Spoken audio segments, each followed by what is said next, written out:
Hi, welcome to another episode in our IPI Converse series. Today we have Sat Sengera, CEO of IPI, again. We're just going to talk about all things innovation.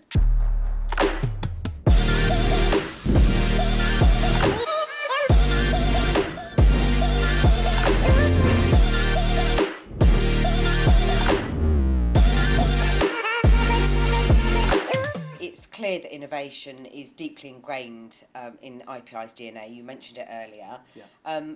How do you encourage a culture of innovation among our teams? It depends how you. Let's start with the word innovation, shall Okay. we? So I think the word is often misconstrued. So I think when people hear innovation, they think, oh, it's got to be inventing something, a bit like the iPhone or making a new widget. Piece of tech, a or, gadget. or a gadget. And that tends to be people's starting point.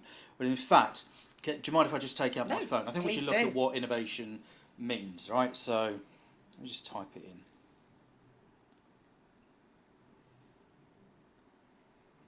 in. Okay, so the Collins Dictionary, Yep. its description against innovation is the introduction of new ideas, methods, or things. So it's not always necessarily about inventing things. Yep. So the way that we think about it at IPI from building a culture of innovation is all about producing or creating an environment where people can express themselves, because ideas come from people.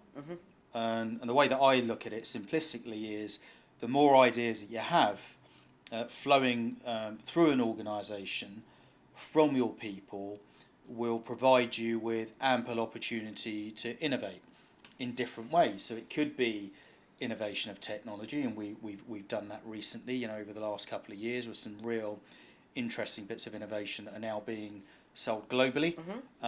We have been very innovative in looking at the way we streamlined our processes within the business to serve our clients better.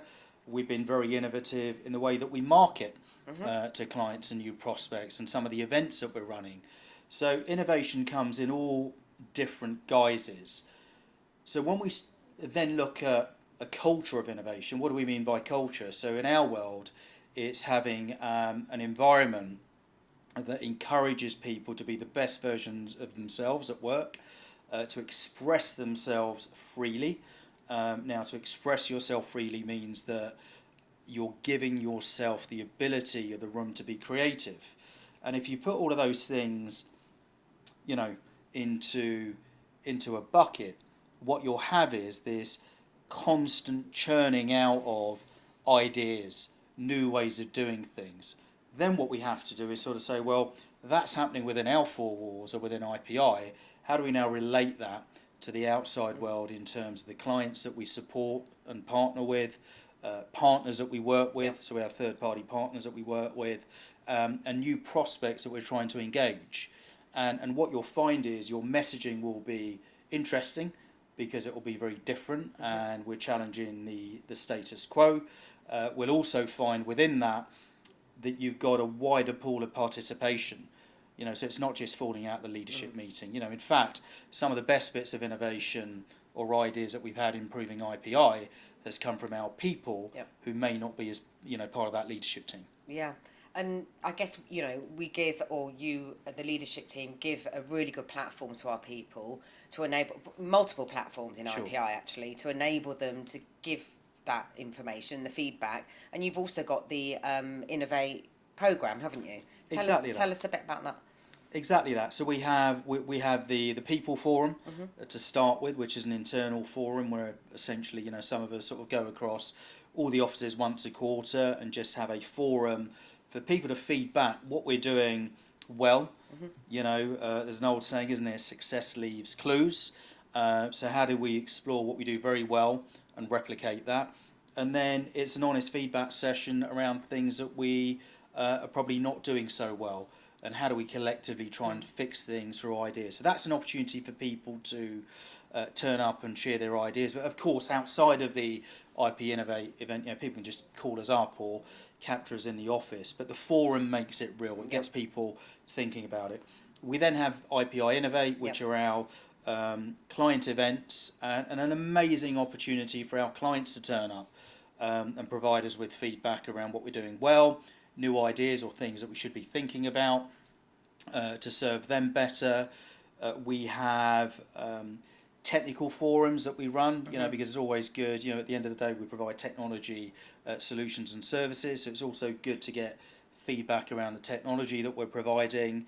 And you know, there's a whole host of things that we do outside of that in terms of company events, other quarterly forums, surveys that go out weekly. So we put a lot of effort consciously into listening to our people. And I think, you know, it's common sense. If you have a listening environment where people feel like they're being heard, you'll naturally encourage a culture of innovation. Yeah. Because people feel that they can express themselves freely without feeling like they're going to embarrass themselves, or without feeling like maybe they don't have an idea that is going to change a needle significantly. And that takes time, you know, it's not something you can magic up overnight, and we've been on a journey over the last few years to really build that into our culture. But the most important thing is that you've got to do it consistently and you've got to mean it. But more importantly, if you're giving your people the opportunity to speak up and come forward, you have to act on it. Yeah. And feedback. Yeah, and I think, you know, it's difficult because everyone's different, so they want to give feedback in different ways. Some people are quite shy and they don't know how to give feedback, but obviously, you know, with the different platforms that we've got within IPI, the connect and collaborate, you know, that we've got going on with each of the teams, it's everyone, like you say, it's freedom of speech essentially, isn't Totally. it? So really good platform. So.